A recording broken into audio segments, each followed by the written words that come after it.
Salut à tous, on se retrouve aujourd'hui dans une nouvelle vidéo qui va être un update lecture. J'ai lu quelques livres ces derniers mois qui m'ont pas mal plu, donc j'avais très envie de vous en parler. Donc on va tout de suite commencer parce que j'ai plus rien à dire dans cette intro. En attendant, n'oubliez pas d'aller vous abonner à mes différents réseaux sociaux si vous avez un petit peu envie de suivre ce que je fais, voilà mes avis sur d'autres livres que je lis et dont je ne parle peut-être pas en vidéo. Je mets tout ça sur Instagram ou sur Twitter ou n'importe où, donc n'hésitez pas à aller me suivre là-bas. Et puis on se retrouve tout de suite après l'intro.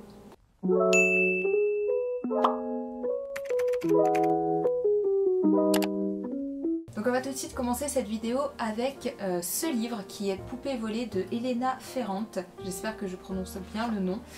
Donc c'est un livre qui a été adapté récemment sur Netflix avec notamment Dakota Johnson dans le film et j'adore cette actrice, donc c'est ce qui m'a fait en fait regarder le film.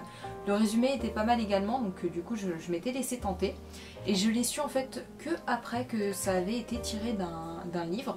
Donc je me suis dit que j'allais le lire, surtout qu'il n'est pas très long, il fait même pas 200 pages.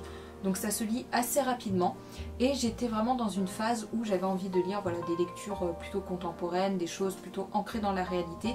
J'étais pas du tout dans une phase de fantaisie intense, donc du coup voilà, je suis plus allée vers des contemporains et vu que le film m'a énormément plu, je me suis dit que le livre n'allait pas me décevoir.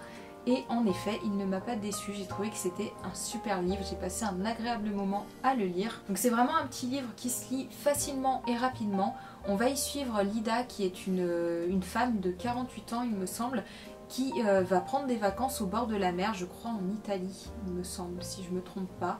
En tout cas au bord de la mer, et en fait elle va passer ses journées sur la plage et elle va y faire la rencontre, en tout cas elle va voir une famille nombreuse de personnes qui viennent également tous les jours sur cette plage et qui sont très bruyants mais qui sont également très fascinants. Et en fait elle va nourrir une certaine obsession par rapport à la plus jeune des filles de cette grande famille ainsi qu'à sa fille qui doit avoir je crois 3 ans, quelque chose comme ça, un petit peu plus, un petit peu moins dans ces eaux-là, mais du coup elle va nourrir une grosse obsession par rapport à ces deux personnes et en fait elle est fascinée mais elle est aussi agacée par ce duo qui va lui faire en fait réfléchir et penser à sa vie de mère elle-même. Au fil du livre on va comprendre un petit peu comment fonctionne Lida, un petit peu ce qui s'est passé dans sa vie, pourquoi elle est autant fascinée et autant agacée par ce duo mère-fille. Et en fait le roman va nous décrire aussi bien sa vie de mère que sa vie à elle, qui sont bien deux choses distinctes dans le livre. Et donc au travers de ça, ça va être pour elle l'occasion de se remémorer un petit peu la relation qu'elle entretient avec ses deux filles. Et donc on va apprendre énormément de choses dans ce livre par rapport à la vie de Lida et pourquoi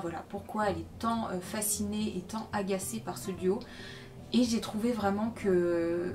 Enfin, il y a des moments qui sont un petit peu compliqués parce que des fois on ne comprend pas forcément, même si je trouve que c'est tellement bien écrit qu'on se met totalement à la place de Lida et qu'on peut comprendre pourquoi elle agit ainsi, pourquoi elle pense ainsi. Il y a des moments qui sont assez durs, des moments qui sont aussi complètement compréhensif on va dire. Et du coup dans ce roman on va alterner entre le présent et le passé, donc la vie passée de Lida. On va y comprendre un petit peu mieux la relation qu'elle entretient avec ses filles ainsi qu'avec son ex-mari. Et j'ai vraiment adoré ce livre parce qu'on a vraiment un portrait de Lida qui est très sincère, sans fioritures, parfois très dur aussi. Mais c'est ce qui fait la beauté de ce roman et j'ai vraiment beaucoup apprécié ma lecture. Comme je vous ai dit, il est rapide à lire, il est tout petit, ça se lit vite et c'est voilà, c'est assez addictif. Moi j'avais toujours envie de savoir un petit peu pourquoi elle était autant fascinée par cette jeune femme et sa fille. Et voilà, la fin ne m'a pas déçue. Si vous avez vu le film, n'hésitez pas à lire le livre également, qui est très bien. Ensuite, on passe au livre Le bal des folles de Victoria Mas. Donc ça, c'est un livre que j'ai un petit peu choisi au hasard parce que je l'avais tout le temps en recommandation quand j'allais sur Amazon. Et en fait j'ai compris que c'est parce qu'il avait été adapté sur Amazon Prime. En tout cas je suppose que c'est pour ça que je l'avais en recommandation. Mais en tout cas voilà, le livre a été adapté en film sur Amazon Prime. Et donc du coup ça m'intriguait beaucoup, j'avais très envie de le lire parce que le résumé est très intriguant tout simplement. Et j'avais envie d'en savoir plus. Pareil, on est sur un livre qui fait même pas je crois 200 pages ou alors tout juste 200 pages. Donc assez rapide à lire, très sympathique même si le récit qui est fait dedans est parfois très dur, il y a des moments vraiment qui m'ont mis assez mal. Mais j'ai vraiment beaucoup aimé ce livre. Et dans ce livre on va donc suivre plusieurs femmes qui sont internées à la Salpêtrière, qui est donc un hôpital psychiatrique dans les années... c'est 1885, donc au 19e siècle. Et on va donc suivre ces destins un petit peu mêlés, entremêlés, de femmes qui se retrouvent dans cet hôpital. Et dans cet hôpital, en fait, il se passe un événement tous les ans à la mi-carême, qui est donc le bal des folles. Et en fait, on va suivre voilà, tout ça jusqu'au moment où il va y avoir donc ce bal. Et d'ailleurs, on va y suivre un petit peu plus précisément le personnage d'Eugénie qui se fait interner contre son gré. Et en fait, bon, toutes les femmes qui sont internées dans cet hôpital le sont toutes pratiquement, il me semble, contre leur gré, donc du coup c'est quand même une histoire assez dure. Et vraiment il y a quelques scènes dans le livre qui m'ont retourné, il y en a deux notamment dont j'ai un souvenir très précis, qui sont tellement bien écrits et tellement... enfin, on a l'impression de le vivre. C'est voilà, c'est très compliqué parfois à le lire, mais c'est aussi très beau. Il y a beaucoup d'espoir je trouve aussi dans ce livre, même si les sujets abordés sont très compliqués. J'ai vraiment adoré en fait le destin mêlé de toutes ces femmes qui vont se retrouver dans cet hôpital, ainsi notamment que Geneviève qui est la personne qui s'occupe donc de ces aliénés comme il les appelle dans le livre, qui va avoir justement un destin assez tragique mais qui va être vraiment la clé de ce roman. Et j'ai vraiment adoré voilà, ce personnage, un petit peu voir comment elle évoluait et changer peut-être d'avis, ainsi que le personnage d'Eugénie, qui est d'ailleurs très bien joué dans le film. Le film est très bien, je vous le recommande, il est dispo du coup sur Amazon Prime. Mais voilà, un très bon livre que j'ai adoré, qui par passage est compliqué, mais qui je pense est à lire. Ensuite on passe au dernier livre contemporain que j'ai lu ces derniers temps et que j'ai aimé. C'est donc Les Nuits mouvementées de l'escargot sauvage d'Elizabeth Tova Bailey. Alors je n'avais jamais entendu parler de ce livre, je suis tombée dessus quand j'ai regardé, il me semble, un update lecture, non, les meilleures lectures de 2021 d'une youtubeuse américaine. Et je sais pas, le résumé et la façon dont elle en parlait me donnait beaucoup envie. En gros, on va suivre l'histoire d'Elisabeth qui est alitée suite à une maladie chronique qui a atteint son paroxysme il y a quelques temps.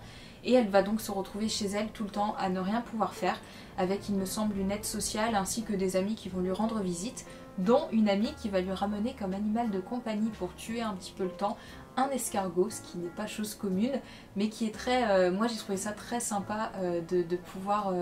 enfin de voir un autre animal de compagnie qu'on n'a pas l'habitude voilà, d'avoir avec soi comme animal de compagnie. J'ai trouvé ça très sympa. Il me semble que c'est un petit peu autobiographique, je suis pas sûre, je me suis pas trop renseignée.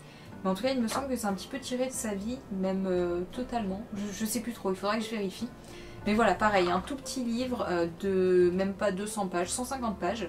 J'ai un avis un petit peu mitigé parce que quand j'y repense, j'ai adoré ma lecture, j'ai trouvé ça super sympa à lire. Mais d'un autre côté, j'ai aussi un petit peu moins apprécié parce qu'il y a énormément de descriptions, de choses sur l'escargot en lui-même, en fait, sur l'escargot, sur la science de l'escargot.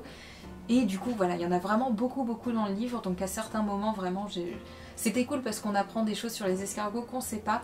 Mais j'avais aussi un petit peu envie voilà, de savoir plus de choses sur Elisabeth, de savoir un petit peu comment elle gérait sa maladie, comment elle gardait espoir, tout ça, parce que ça me touche aussi un petit peu. J'ai été un petit peu déçue là-dessus, mais ça reste un très bon livre. En tout cas, quand j'y repense, j'ai passé vraiment un super moment avec ce livre. J'ai trouvé très sympa, ça change vraiment de ce qu'on lit d'habitude. Donc rien que pour ça, voilà, je vous le recommande. Ensuite, après ce livre, j'ai eu très envie de me relancer dans la fantasy parce que ça faisait très longtemps que j'avais pas lu un petit livre fantasy. Donc j'ai choisi This All of Us de Lexi Ryan. Ça faisait quelques mois qu'il était dans ma bibliothèque, on m'en avait dit beaucoup de bien, j'en avais vu, voilà, je l'avais vu passer sur TikTok beaucoup de fois, tout simplement parce que il se pourrait que ça ressemble beaucoup à ACOTAR. Donc si vous aimez ACOTAR, si vous aimez The Cruel Prince, foncez parce que c'est vrai. Vraiment, on retrouve un petit peu tout ce qu'on aime dans ACOTAR. Moins ce qu'on n'aime pas, donc ça c'est plutôt cool.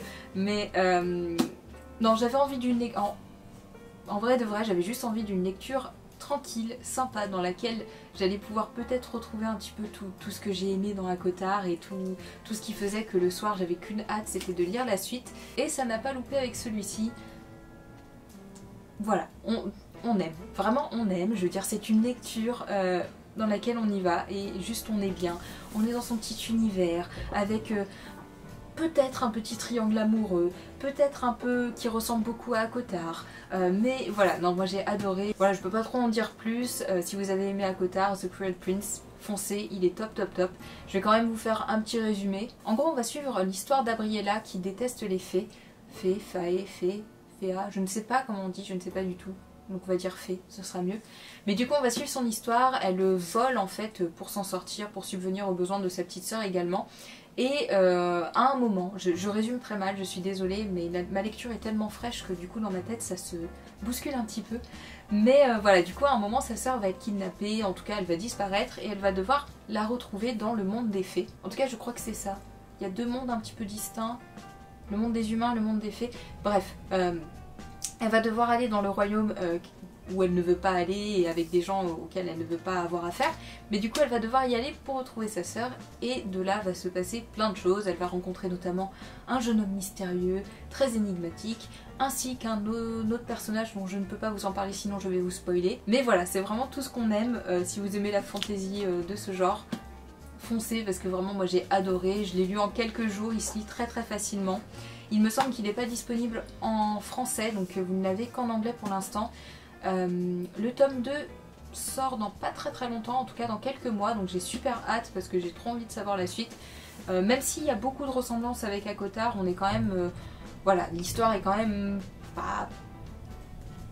pas non plus exactement la même. Même si voilà, la fin peut faire penser que ça va vers les mêmes choses que ACOTAR, tout ça. On verra. Pour l'instant, je n'ai pas un avis définitif. Je sais juste que j'ai adoré ma lecture, que voilà, ça m'a fait vraiment passer un très bon moment. Donc j'ai très hâte de voir le tome 2. Là d'ailleurs, j'ai reçu le tome 2 de Crescent City. Donc ça va partir directement là-dessus. 800 pages. 800 pages en anglais de fantasy. Déjà le premier j'avais eu du mal, donc j'espère que là ça ira mieux.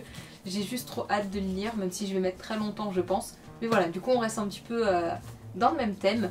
Mais voilà, je vais le lire, enfin en tout cas c'est ma prochaine lecture, donc je vous dirai ce que j'en ai pensé. J'ai très hâte. J'espère que je vais pas mettre très longtemps à le lire. En tout cas la couverture est magnifique, franchement elle est très belle. Mais voilà, donc du coup c'est tout pour cette vidéo, j'espère qu'elle vous aura plu. Si vous avez lu certains des livres que j'ai montrés, n'hésitez pas à me dire votre avis. J'aime toujours partager avec vous les avis qu'on a sur les livres, donc voilà, n'hésitez pas à me dire tout ça en commentaire. N'hésitez pas à me rejoindre, comme je vous l'ai dit au début de vidéo, sur mes différents réseaux sociaux. Je vous fais des très gros bisous et je vous dis à très bientôt, ciao!